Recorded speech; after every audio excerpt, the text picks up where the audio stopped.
बारिश और बाढ़ ने लोगों का जीना मुहाल कर रखा है। खुद प्रधानमंत्री मोदी केरल पहुंचे और वहां के सीएम के साथ बैठक कर हालात की जानकारी ली। इसके बाद पीएम मोदी ने हवाई सर्वेक्षण कर हालात का जायजा लिया, हर संभव मदद का भरोसा दिलाया और यहां के पतनमथिट्टा और अलिप्पी जिले में बाढ़ से जिंदगी बेहाल है। दोनों जिलों से आईटीबीपी की टीम ने करीब 500 लोगों को बाढ़ से बचाया है। केरल में बाढ़ और बारिश से त्रासदी पर सीएमओ ने ट्वीट कर जानमाल के नुकसान का आंकड़ा पेश किया है। सीएमओ के मुताबिक अब तक 324 मौतें हो चुकी हैं। 1500 से ज्यादा राहत कैंपों में 2,23,139 लोगों ने शरण ले रखी है। केरल के अलुवा में बाढ़ में कई लोग फंसे हैं। कोस्ट गार्ड की टीम हेलीकॉप्टर के जरिए रेस्क्यू ऑपरेशन चला रही है। कई लोगों को सुरक्षित जगहों पर पहुंचाया गया है। और संतोष नायर है फोन लाइन पर हमारे साथ। संतोष, फिलहाल क्या जानकारी, अपडेट क्या है? सिचुएशन बहुत सीरियस है। यहाँ पे अनपैरेलल रेस्क्यू ऑपरेशन चल रहे हैं कल से कई दिनों से, और हवाई मार्ग से हेलीकॉप्टर से लोगों को बचाया जा रहा है। कल में लोगों को रेस्क्यू किया है। मई 29 तारीख से अब तक 324 लोगों की मौत हुई है। वहीं अगर अपन देखा जाए अगस्त 8 तारीख से 165 लोगों की मृत्यु हो गई है। 3,14,390 लोगों को अब तक रेस्क्यू कैंप में पहुंचाया गया है। 2,090 कैंप्स टोटल केरल में लगे हुए हैं। और फिलहाल स्थिति ये है कि एक अच्छी खबर ये है कि मेट्रोपॉलिटन डिपार्टमेंट ने कहा है कि कल शायद बारिश की थमने के आसार है। अगर ऐसा होता है तो ये बहुत अच्छी खबर होगी। और सबसे भयावह स्थिति ये है कि चालकुड़ी और चेंगन्नूर, ये दो जो इलाके हैं ये पूरी तरीके से कट गया है और वहां की स्थितियों के बारे में कोई जानकारी नहीं मिल पा रही है, क्योंकि कई दिनों से वहां से बिजली नहीं है, कोई कम्युनिकेशन नहीं हो पा रहा है। कितने लोग वहां फंसे हैं जिसकी बिल्कुल जानकारी नहीं मिल पा रही है। वहां पे सिर्फ नाव या हेलीकॉप्टर से ही बचाव सामग्री या कुछ भी पहुंचाया जा सकता है। और एक और जो जानकारी हमको मिल रही है कि 10 रेस्क्यू ऑपरेशन के लिए गए हुए 10 लोग चेंगन्नूर में वो भी मिसिंग हैं, उनका कोई अता पता नहीं है। और एक विकट स्थिति यह है कि अस्पतालों में ऑक्सीजन की कमी इसके रिपोर्ट्स हमें मिल रही है। पेट्रोल पंप्स में पेट्रोल नहीं है। तो कुल मिलाकर ये लबोलिवाब ये है कि युद्ध स्तर की स्थिति है यहाँ पे। राहत पैकेट्स के बारे में क्या कुछ खबर है? पानी कैसे सप्लाई किया जा रहा है? देखिए, ये सब जो भी राहत कार्य है वो हेलीकॉप्टर के थ्रू ही एयर ड्रॉप किया जा रहा है। खाना हो, पानी हो, जो भी है। एक स्पेशल ट्रेन चलाया गया है सिर्फ पानी को लेकर के 2,60,000 लीटर पानी की का प्रबंध करने के लिए। लेकिन एंड वहां तक पहुंचने के लिए वो एक बहुत बड़ी दुविधा है। एक भयावह सिचुएशन ये है कि अगर पानी रुक जाता है तो बहुत अच्छी बात है, अदरवाइज ये स्थितियां हमारे कंट्रोल से निकल जाएंगी, क्योंकि जितने भी बांध है वो 98% फुल है।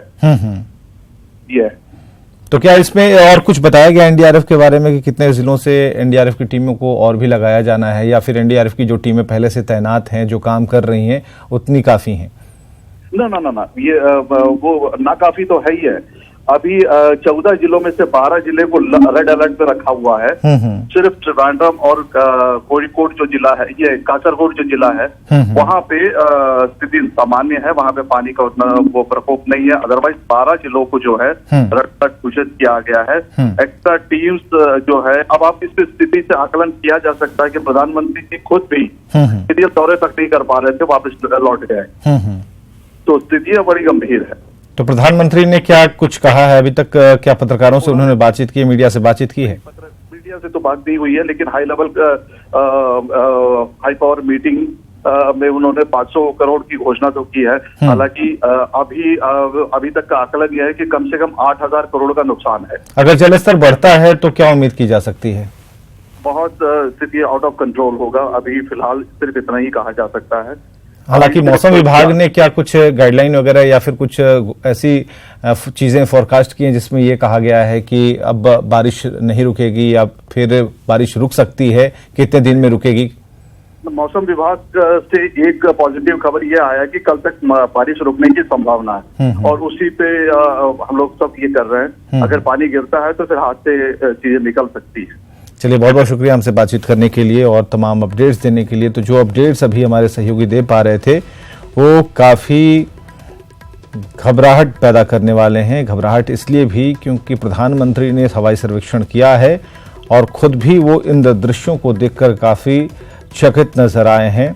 324 लोगों की जान चली गई है, ये आंकड़े अभी फिलहाल रजिस्टर्ड हैं, ये आधिकारिक पुष्टि के दायरे में हैं। हालांकि और कितने लोग हैं जिन्होंने अपनी जान गंवाई है। एनडीआरएफ की टीम काम कर रही है, बेहतर काम कर रही है, सेना की मदद ली जा रही है, सेना ने भी बेहतर काम किया है। तकरीबन जो राहत शिविरों में लोगों को पहुंचाने का जो आंकड़ा है वो तकरीबन 2,23,000 ऐसे लोग हैं जिनको 1,500 ऐसे राहत शिविरों में पहुंचाया गया है जहां उनकी जान भी बची है और उन्हें तत्कालीन सुविधाएं दी जा रही हैं। तो केरल में तबाही के बीच न्यूज 18 की टीम लगातार दर्शकों के बीच सही जानकारी पहुंचा रही है। केरल का शायद ही कोई इलाका है जो बाढ़ से प्रभावित नहीं है। कोच्चि सबसे अधिक प्रभावित है जहां स्थिति बेहद खराब है। त्रिवेंद्रम से आगे बढ़ने के दौरान हर जगह एक ही आलम है, लोग परेशान हैं, उन्हें सरकार से ही मदद की उम्मीद दिख रही है। न्यूज 18 संवाददाता अनुराग ढाणा की ये रिपोर्ट देखिए। त्रिवेंद्रम से जैसे जैसे कोच्चि की तरफ बढ़ते हैं वैसे वैसे बाढ़ का असर साफ तौर पर नजर आता है। आलप्पी डिस्ट्रिक्ट बीच में पड़ता है और उसमें हरिपद कस्बा है, हाईवे के बिल्कुल साथ सटा हुआ ये कस्बा। और यहां पर आप स्थिति देखिए कि किस तरीके से पूरा का पूरा कस्बा पानी में डूब गया है। कई फीट पानी यहां पर आपको नजर आएगा। सामने देखिए घर का दरवाजा किस तरीके से आधा डूबा हुआ आपको नजर आ रहा है। साथ ही टेस्टिंग सेंटर है, यहां पर सरकारी टेस्टिंग सेंटर है, वो आपको आधा पानी में डूबा हुआ नजर आएगा। सड़क के दोनों तरफ जैसे जैसे हम आगे बढ़ेंगे आप देखिए किस तरीके से सारी जो घर हैं, मकान हैं, कोई भी किसी तरीके का कोई फैसिलिटी है, वो तमाम चीजें ये देखिए यहां पर एक रेस्टोरेंट बना हुआ था, वो पूरी तरह से डूब गया है पानी में। ये तमाम जो सड़क के साथ में जितने भी घर थे, आप सामने गाड़ी देखिए, वो गाड़ी आधी पानी में आपको डूबी हुई नजर आएगी, आधे लेवल तक उसके पानी आ गया है। और तमाम जो दोनों तरफ सड़क के जो फैसिलिटीज हैं, आप इधर देखिए कि ये सारी दुकानें, पूरी मार्केट यहां पर पानी में डूबी हुई नजर आएगी। सारी दुकानों में पानी यहां पर घुस गया है। ये तमाम जो दिक्कतें हैं लोगों को झेलनी पड़ रही हैं। सामने आप देखिए दुकान में से कैसे अपना सामान बाहर निकालने की कोशिश कर रहे हैं तमाम लोग। और ये सबसे बड़ी दिक्कत इन तमाम कस्बों में, और यहां तक राहत पहुंचने का भी कोई आसार फिलहाल नजर नहीं आता है, क्योंकि जो सबसे बुरी तरह से अफेक्टेड जो इलाके हैं, अभी सरकार वहीं पर मदद पहुंचाने में जुटी हुई है। और इस तरह के जो इलाके जिनमें कुछ फीट पानी घुस गया है, जिनमें घरों में पानी घुस गया है, वहां पर अभी रेस्क्यू करने के लिए या वहां पर पानी को निकालने की व्यवस्था करने का कोई स्थिति बनती हुई नजर नहीं आ रही है। जबकि मौसम विभाग ने आज भी यह अंदेशा जताया कि आलप्पी में भी बारिश होगी और जिस तरीके से हैवी रेनफॉल बताया है कोच्चि में, उसको देखते हुए लग रहा है कि कोच्चि में स्थिति और ज्यादा खराब हो सकती है। यानी स्थिति आप जैसे जैसे त्रिवेंद्रम से कोच्चि की तरफ बढ़ रहे हैं या बाकी किसी डिस्ट्रिक्ट की तरफ बढ़ते हैं, त्रिवेंद्रम सबसे कम अफेक्टेड है। और जैसे जैसे आप केरल के दूसरे हिस्सों में जाते हैं तो साफ तौर पर बाढ़ का असर बड़े पैमाने पर केरल में नजर आता है। अनुराग ढांडा, न्यूज 18 इंडिया, त्रिवेंद्रम।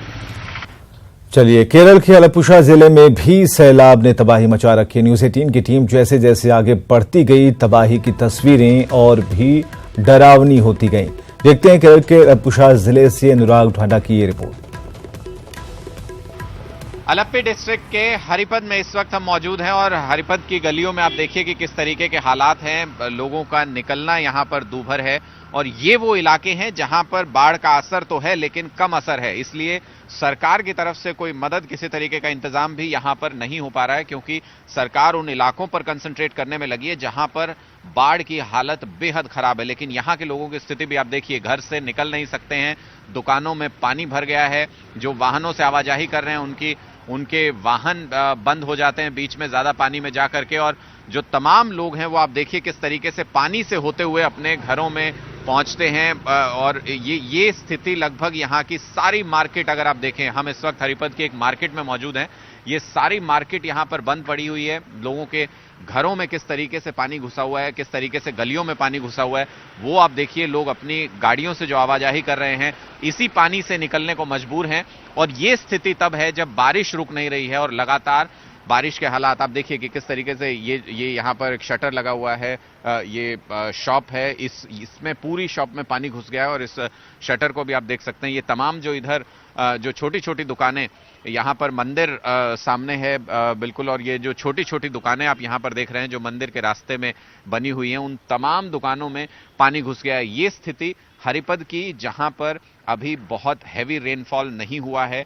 कोच्चि की तरफ जैसे जैसे बढ़ते जाएंगे हैवी रेनफॉल वहां पर हुआ है और वहां सबसे ज्यादा नुकसान पिछले 2 दिनों में जो है वो वहां पर हो रहा है, क्योंकि वहां पर रेनफॉल का स्तर जो है वो लगातार बढ़ रहा है। आज भी ये संभावना जताई गई है कि हैवी रेनफॉल होगा, और जब हैवी रेनफॉल होगा तो जहां एयरपोर्ट पहले से बंद है, जहां पर पहले से पानी भरा हुआ है, उस शहर की क्या स्थिति होगी, इसका अंदाजा आप आसानी से लगा सकते हैं।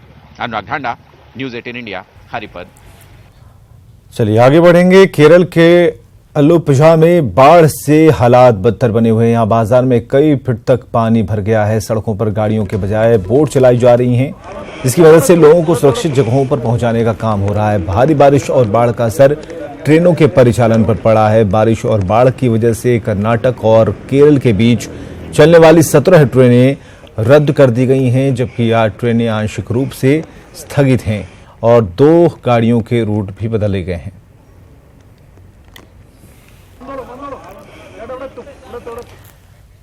तो केरल में हाहाकार की तस्वीरें हैं, लेकिन कर्नाटक और तमिलनाडु के हालात भी ठीक नहीं है। महाराष्ट्र और गुजरात पर आफत के बादल मंडरा रहे हैं। उधर मौसम विभाग ने अगले 24 घंटे के लिए पश्चिमी भारत के राज्यों को भी अलर्ट पर रखा है।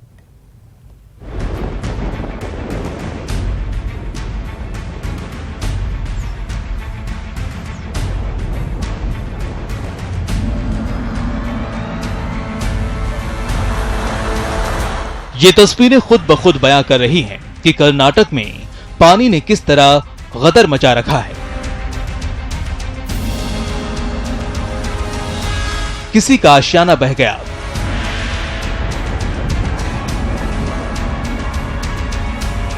किसी के सिर से छत ढह गया, किसी की रोजी रोटी पर पानी फिर गया, तो किसी के लिए जी पानी मौत बनकर आई। पिछले 24 घंटे में आफत की बारिश से सूबे में कई लोगों की मौत हो गई, जबकि सैकड़ों लोगों को मौत के मुंह से बचाया गया। यही नहीं, राज्य में भयावह बारिश को देखते हुए कोडागु, दक्षिण कन्नड़, उडुपी और उत्तर कन्नड़ में एनडीआरएफ की टीम तैनात कर दी गई है। राज्य सड़क परिवहन ने सैकड़ों बस सेवाएं रद्द कर दी है। शिरडी जाने वाले कई रास्तों को बंद कर दिया गया है। तटीय कर्नाटक समेत राज्य के कई इलाकों में 18 राहत शिविर बनाए गए हैं। राज्य के निचले इलाकों के लोगों को राहत शिविर में भेज दिया गया है। आंकड़ों के मुताबिक अब तक 700 से ज्यादा मकान ढह चुके हैं। केरल और कर्नाटक में पानी की प्रचंड लीला को देखते हुए मौसम विभाग ने अगले 24 घंटे में पूरे पश्चिम भारत में भारी बारिश की चेतावनी दी है, जिसमें महाराष्ट्र, गुजरात, गोवा और सौराष्ट्र को सचेत रहने का अलर्ट है।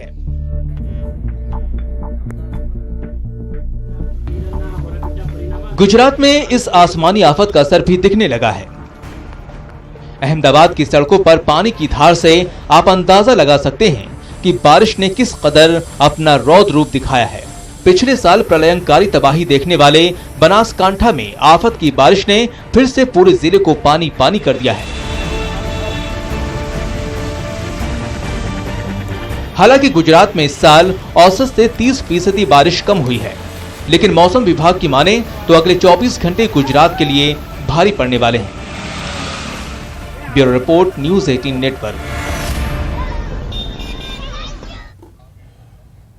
और तमिलनाडु के कोयम्बटूर में केरल समेत दक्षिण राज्यों में बारिश और बाढ़ आपदा को लेकर मंदिर में विशेष पूजा अर्चना की गई। ईश्वर से इस आपदा को रोकने और बचाने के लिए प्रार्थना की गई है। इस विशेष पूजा में बड़ी संख्या में महिलाएं शामिल हुई।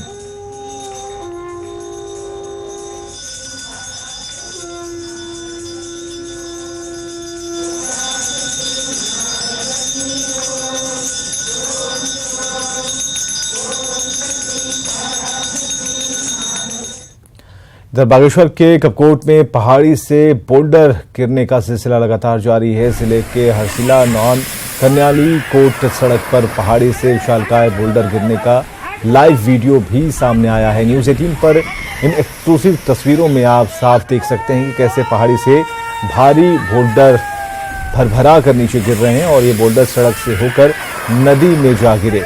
गनीमत यह रही कि बोल्डर गिरते वक्त वहां वाहन नहीं गुजर रहा था, नहीं तो एक बड़ा हादसा हो सकता था। एक बड़े हादसे की गिरफ्त में कोई भी जा सकता था। हालांकि इतना बड़ा बोल्डर गिरने से जान माल की कोई क्षति नहीं हुई, क्योंकि यह सड़क से होता हुआ आगे नदी में जा समाया और पहाड़ से ये बोल्डर, इतना बड़ा चट्टान गिरने से यातायात भी प्रभावित हुआ है।